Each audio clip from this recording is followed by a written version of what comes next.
রাসূল সাল্লাল্লাহু আলাইহি সাল্লাম বলেন, দুটি নিয়ামত বান্দার এমন আছে অধিকাংশ লোকই এটার মধ্যে ধোঁকায় পতিত হয়। এর মধ্যে 2 নম্বর, সেটি হচ্ছে অবসর সময়টা। অবসর আল্লাহর পক্ষ থেকে সবচাইতে নিয়ামতগুলা, শ্রেষ্ঠ নিয়ামতগুলার একটি।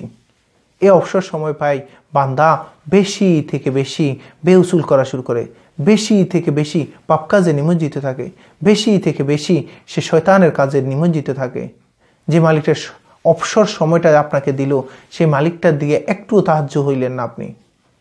আপনি মন চাই জিন্দিগিতে চলতেছেন, অনেকে আপনি একটু চিন্তা করতেছেন আপনার এই সময়টা, অবসর সময়টা, আপনার বয়সে, আপনার সময়কাল, আপনার বন্ধুর অনেক ফ্রেন্ড সার্কেল আছে, তারা কি পরিমাণ পরিশ্রম করতেছে, কি পরিমাণ বিভিন্ন কাজে ফেরেশানির মধ্যে আছে। আপনি ওইটার দিকে চিন্তা না করে আপনি মনে করতেছেন হায়, আপনি মনে করতেছেন এই অবসর সময়টা আমার কাজের কারণ আমি এই অবসর সময় পাইছি, আমাকে এই অবসর সময়টা পাপ কাজের মধ্যে আমাকে নিমজ্জিত থাকতে হবে।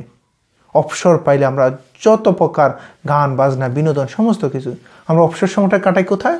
বিভিন্ন প্রকার ঘুরতে বের হয়ে যাই, বিচে চলে যাই, বারে চলে যাই। নাউযুবিল্লাহ, নাউযুবিল্লাহ। একটু মনে করতেছে না সবাইকে তো এই অবসর সময়টা দেয় নাই। সবাই মাথার ঘাম পায়ে ফেলেও দিনে খাওয়ার মতো অ্যাবিলিটিস তাকে দেয় নাই। আপনাকে অবসর সময় দিয়ে দিয়েছে। রিজিকের টেনশন আপনাকে করতে হচ্ছে না, খাওয়ার টেনশন করতে হচ্ছে না, চলার টেনশন করতে হচ্ছে না, ঘোরাফেরার টেনশন করতে হচ্ছে না। কিন্তু যিনি দিছে তার জন্য কি করতেছেন? আপনি যে এভাবে অবসর সময়টাকে বেউসুলভাবে, অন্যায়ভাবে আপনি কাটাচ্ছেন, গুনার কাজে কাটাচ্ছেন, শয়তানের কাজে কাটাচ্ছেন, বন্ধু বান্ধবের আড্ডায় কাটাচ্ছেন, দোকানে কাটাচ্ছেন, অশ্লীল বেয়াফনার মধ্যে কাটাচ্ছেন, আপনি একটু চিন্তা করতেছেন এই অবসর সময়টা যদি আমাকে নিয়ে যায়, এমন একটা ফেরেশানি দিয়ে দিল, এমন একটা অসুস্থতা দিয়ে দিল, এমন একটা আমার মাথার মধ্যে টেনশন ঢুকিয়ে দিল যেটা আমার এই অবসর সময়টাকে পুরো বিলীন করে দিবে। একটু চিন্তা করতেছেন? অবসর পাইয়া যে বন্ধু বান্ধব গিয়ে নেমে আছেন, অবসর পাই যে আপনি বিচে চলে যাচ্ছেন, বারে চলে যাচ্ছেন, হোটেলে চলে যাচ্ছেন। আপনি একটু চিন্তা ফিকির করবেন যে কাজটা আমি করতেছি সে কাজটা আমার জন্য কতটুকু। এই অবসর সময়ের নিয়ামত, শ্রেষ্ঠ নিয়ামতগুলোর একটা আল্লাহ পাক আমাকে দিছে, এই অবসর সময়টা আমি কি কাজে লাগাইছি। কালকে আমাদের ময়দানে আল্লাহ পাক যদি আমাকে প্রশ্ন করে যে আমি যে অবসর সময়টা পাইছি, এই অবসর সময়টা বান্দা তোমাকে যে আমি দিলাম কি কাজে লাগাইছে বলো, কি জবাব দেব আমরা? একটু চিন্তা ফিকির করবেন। অবসর সময়টা আল্লাহর শ্রেষ্ঠ নিয়ামতগুলোর মধ্যে একটা। এই নিয়ামতটা আমাদেরকে কাজে লাগাইতে হবে অবসর সময়। আজকে আমি অবসর সময়ের মধ্যে কাজে যদি লাগাইতে পারি, আমি যখন কোনো ফেরেশানির মধ্যে থাকবো তখন আল্লাহ নিজ উদ্যোগে ওই ফেরেশানিগুলো দূর করে দিবে। আমি যখন অবসর সময়টা কাজে লাগাবো তখন লাভটা কি হচ্ছে?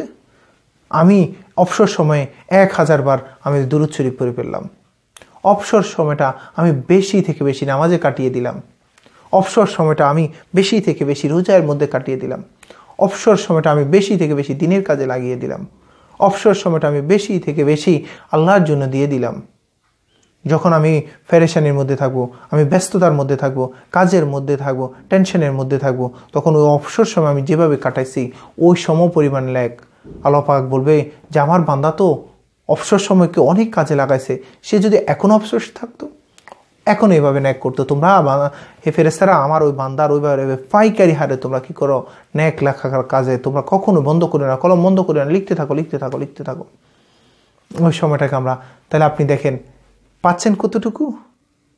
যে অবসর সময়টা পাচ্ছেন ওই সময়টাকে যদি কাজে লাগান, যখন ফেরেশানি ব্যস্ততা কাজের মধ্যে থাকবেন, পাইকারি হারে আপনার জন্য ন্যাক লেখা হবে। এই জন্য আমরা আসুন প্রত্যেকে অবসর সময়টাকে কাজে লাগাই, বেশি থেকে বেশি ন্যাকের মধ্যে কাটে লাগাই, বেশি থেকে বেশি আল্লাহকে দিয়ে দিই। আর আল্লাহকে বলবে আল্লাহ গো এই অবসর সময়টা আপনি দিয়েছেন, আমি যেন সঠিকভাবে অবসর সময়টা আমরা কাজে লাগাইতে পারি, সেই তৌফিকটা তুমি করে দাও। মালিক যদি তৌফিক না দেয় আপনি পারবেন না, তো আপনি চেষ্টা করবেন, ফিকির করবেন আর আল্লাহর কাছে দোয়া করবেন, ইনশাআল্লাহ আল্লাহ পাক আপনার ও অবসর সময়টাকে কাজে লাগিয়ে দেবে। যতটুকু বলেছি সবাইকে আমল করা সে তৌফিক দান করুক। আসসালামু আলাইকুম ওয়া রাহমাতুল্লাহি ওয়া বারাকাতুহু।